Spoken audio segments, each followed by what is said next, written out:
Bismillahirrahmanirrahim. Assalamu alaikum. Welcome you all to learn Chinese language with Chinese language made easy.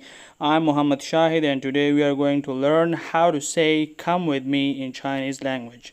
आज हम चीनी ज़बान में ये बोलना सीखेंगे कि मेरे साथ चलो या मेरे साथ आओ. So let's see that how we are going to say it. So there are two ways in which we can say this sentence.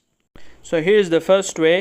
跟我走, 跟我走, come with me. 走 means to walk. चलने को 走 बोलते हैं. मेरे साथ चलो. 跟我走 means मेरे साथ चलो. Come with me. And the next one is 跟我来. 跟我来. 跟我来 means come with me.